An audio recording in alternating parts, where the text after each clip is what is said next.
আসসালামু আলাইকুম viewers, welcome to রিনার হাতের রান্না। আশা করি আপনারা সবাই ভালো আছেন। আজ আমি আপনাদেরকে তৈরি করে দেখাবো পারফেক্ট বেবি সুইট মিষ্টি। বিশেষ করে জর্দা রাইস ডেকোরেশনের জন্য বেবি সুইটসের দরকার হয়, তো আপনারা ঘরেই ঝটপট তৈরি করে ফেলতে পারবেন পারফেক্ট বেবি সুইট মিষ্টি। শুধুমাত্র হাফ কাপ গুঁড়া দুধ দিয়ে তৈরি করে দেখাবো বেবি সুইটস। আমি এখানে হাফ কাপ ফুল ক্রিম গুঁড়া দুধ নিয়েছি, যে কোনো ব্র্যান্ডের গুঁড়া দুধ নিতে পারেন। দিয়ে দিচ্ছি হাফ টেবিল চামচ সুজি, 1 টেবিল চামচ ময়দা, তারপর দিয়ে দিচ্ছি বেকিং পাউডার। বেকিং পাউডার এখানে আমি নিয়েছি 1/4 চা চামচের অর্ধেক বা 2 চিমটি বেকিং পাউডার। বেকিং পাউডার বেশি দিবেন না, তাহলে কিন্তু মিষ্টিগুলো ফেটে যাবে। তো এগুলোকে একটু মিশিয়ে নিচ্ছি। মেশানোর কাজটা একটু আস্তে ধীরে সময় নিয়ে করবেন, তাহলে মিষ্টিগুলো পারফেক্ট হবে। দিয়ে দিচ্ছি হাফ টেবিল চামচ ঘি। ঘির পরিবর্তে আপনারা বাটারও দিতে পারেন। তো এখন এই মিশ্রণটাকে ভালোভাবে মেখে নিচ্ছি। এই মিশ্রণটাকে একটু সময় নিয়ে আস্তে ধীরে করে নেবেন। ঘিয়ের সাথে ভালোভাবে গুঁড়া দুধ মিশিয়ে নিচ্ছি।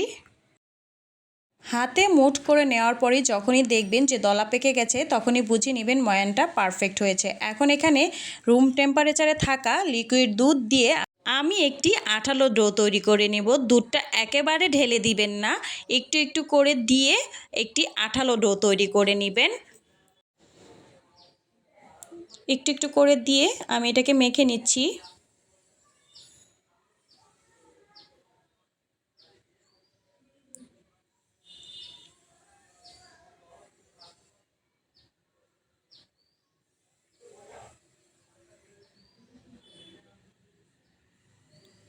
এই পর্যায়ে ডোটা আঠালো মনে হলেও 5 মিনিট রেস্টে রেখে দিলে ডোটা পারফেক্ট হয়ে যাবে, তখন আর আঠালো লাগবে না।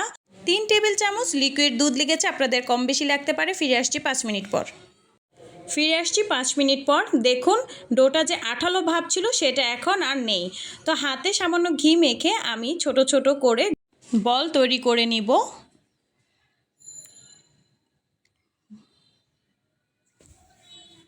হাতের তালুতে করে একটি মসৃণ বল তৈরি করে নিচ্ছি।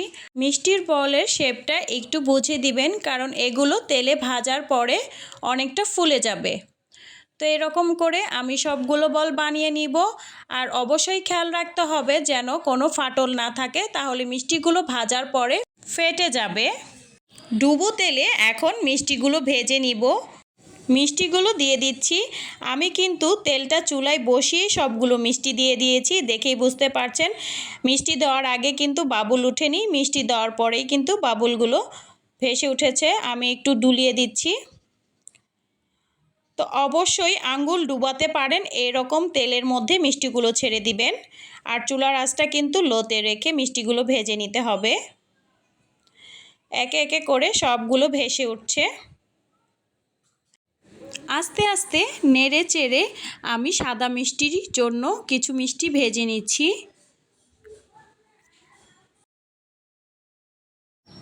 অফ হোয়াইট কালার করে ভেজে নেওয়া হয়ে গেছে। এখন কিছু মিষ্টি আমি তুলে নিচ্ছি।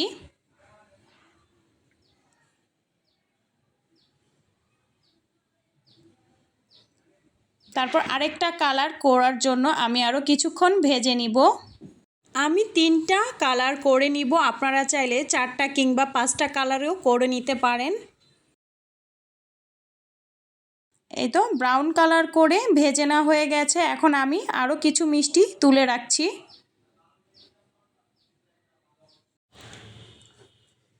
এখন বাকি মিষ্টিগুলো আমি চুলার আঁচটা বাড়িয়ে একটু ডিপ ব্রাউন কালার করে ভেজে নিব, কারণ মিষ্টিগুলো ভাজা হয়ে গেছে। এখন এর থেকে বেশি ভাজতে যাবেন না, তাহলে মিষ্টিগুলো কিন্তু শক্ত হয়ে যাবে। তো মিষ্টিগুলো তুলে নেওয়া হয়ে গেছে। 3টি কালারে মিষ্টিগুলো ভেজে নিয়েছি। চুলায় একটি হাঁড়ি বসিয়ে দিয়ে দিচ্ছি 1.5 কাপ পানি। তারপর দিয়ে দিচ্ছি 1 কাপ চিনি।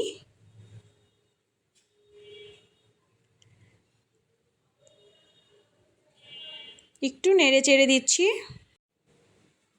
তারপর এখানে দিয়ে দিচ্ছি 3টি এলাচি। আপনারা চাইলে এটাকে স্ক্রিপও করতে পারেন, জাস্ট ফ্লেভারের জন্য দিয়েছি, মুখটি একটু ফাটিয়ে দিয়েছি। তো এটা একটু বলক আসলেই আমি মিষ্টিগুলো দিয়ে দেবো। আর মিষ্টি দেওয়ার ক্ষেত্রে অবশ্যই খেয়াল করতে হবে মিষ্টি যাতে গরম না থাকে। হাতে মুঠ করে রাখলে ধরে রাখতে পারেন, এরকম গরম থাকতেই মিষ্টিগুলো দিয়ে দিবেন। চিনির শিরাটা বলক উঠে গেছে, এখন মিষ্টিগুলো দিয়ে দিচ্ছি। আর খেয়াল রাখতে হবে মিষ্টিগুলো যেন হালকা গরম থাকে, গরম শিরায় গরম মিষ্টি দিতে যাবেন না। হালকা একটু নেড়ে চেড়ে দিয়েছি, এখন ঢাকনা দিয়ে ঢেকে এটাকে 5 মিনিটের মতো মিডিয়াম আঁচে রান্না করে নিব। ঢাকনার যে ছিদ্রটা এটা টিস্যু দিয়ে বন্ধ করে দিয়েছি।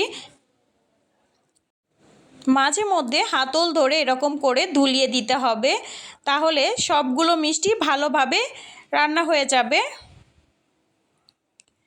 ফিরে আসছি 5 মিনিট পর। এখন আমি চেক করে দেখব মিষ্টিগুলো নরম হয়েছে কি না।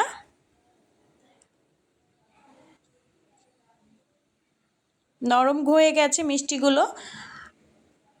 আমি আরেকটা আপনাদেরকে দেখাচ্ছি, দেখুন মিষ্টিগুলো নরম হয়ে গেছে, দেখেই বুঝতে পারছেন।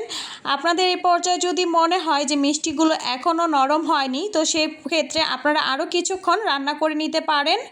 তো এখন চুলার আঁচটা বন্ধ করে ঢাকনা দিয়ে ঢেকে এভাবেই রেখে দিব 1 থেকে 1.5 ঘন্টার মতো। ফিরে আসছি 1.5 ঘন্টা পর। মিষ্টিগুলো ফুলে টয়টুম্বুর হয়ে গেছে, দেখুন। একটি মিষ্টি চামচে নিয়ে আপনাদেরকে দেখাচ্ছি, দেখুন কতটা টয়টুম্বুর হয়েছে, রসে ভরা। তৈরি হয়ে গেল খুবই সহজেই বেবি সুইটস মিষ্টি। তো এই মিষ্টিটা তৈরি করার ক্ষেত্রে কিছু টিপস খেয়াল রাখবেন। প্রথমটা হচ্ছে, যখন ডোটা তৈরি করবেন ডোটা যেন আঠালো বা নরম হয়, শক্ত করবেন না, তাহলে মিষ্টিগুলো শক্ত হয়ে যাবে। দ্বিতীয়ত হচ্ছে, যখন চিনি শিরায় মিষ্টিটা দিবেন তখন অবশ্যই মিষ্টিগুলো হালকা গরম থাকতে হবে, বেশি গরম মিষ্টি কিন্তু দিতে যাবেন না। একটি ভেঙে দেখাচ্ছি, দেখুন কতটা পারফেক্ট হয়েছে। আরেকটি মিষ্টি দেখিয়ে দিচ্ছি, প্রত্যেকটা মিষ্টির মধ্যে রসা ঢুকে টয়টুম্বুর হয়ে গেছে। একটি সাদা মিষ্টিও দেখিয়ে দিচ্ছি। তো আপনারা অবশ্যই বাসায় ট্রাই করবেন, এবং আমার এই রেসিপিটি যদি আপনাদের ভালো লেগে থাকে তাহলে অবশ্যই লাইক, কমেন্টস এবং সাবস্ক্রাইব করবেন, পাশে থাকা বেল আইকনটি প্রেস করে রাখবেন। তো ভালো থাকবেন সবাই, আল্লাহ হাফেজ।